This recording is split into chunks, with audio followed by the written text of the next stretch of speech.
trying a birria pizza for lunch. Supposedly the best in LA. And cilantro. Holy! Y'all are really coming for me in those comments, but I promise I did not make this up. And no, I haven't been able to roll my R's since I lost the tip of my tongue in a knife fight in the second grade, but I think it's pronounced birria pizza? Pizza? Pizza? In any event, we tried to recreate that pizza using these amazing birria bombs. And for those asking about the ingredients, here's a quick list, so feel free to pause and screenshot that. There are a few different types of chilies in the birria bombs, but I didn't think they were spicy personally, and our friend with gut issues had no problems. So I had a 5-pound chuck roast that I seasoned with salt, pepper, garlic, and then seared on both sides. Next, I added 4 cups of water, and then the amazing birria bombs.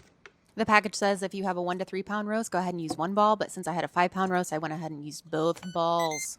If you're just using 1 bomb, you could absolutely substitute beef broth for water, but if you're using both bombs, then it might be too salty with broth, so I just stuck with the water.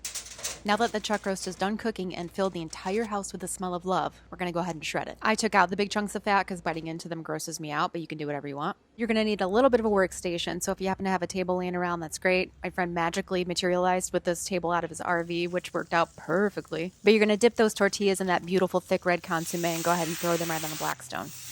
So now we're just going to start by adding a little bit of the cheese and then the meat while simultaneously talking a little bit of shit about the neighbors, but we're great multitaskers, so watch us cook. We ended up using 3 different types of cheeses, but you can totally just use the Chihuahua cheese, which they sell in a 2.5-pound bag, which I would buy 2 of. You're going to need lots of cheese. So now Bestie is sprinkling on a little chopped white onion and cilantro, and then we're just checking the bottom to make sure that nothing's burning and everything is melting and working together beautifully. You want the bottom to be just a little bit crispy so it doesn't get soggy later. Bestie stuck that landing every time.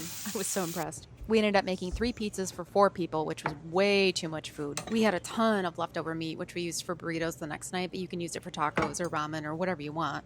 So now we're dishing up some of that beautiful red consomme and adding more chopped white onion and cilantro. Now I'm going to stop talking so you can listen.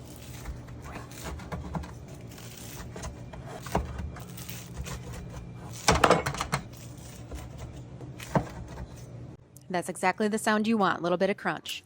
Okay, but seriously, y'all, these birria pizzas turned out so good, better than anything I've ever had in a restaurant. And they were super easy to make. I just reordered 2 packages, but if you want to check them out, tap on the link below.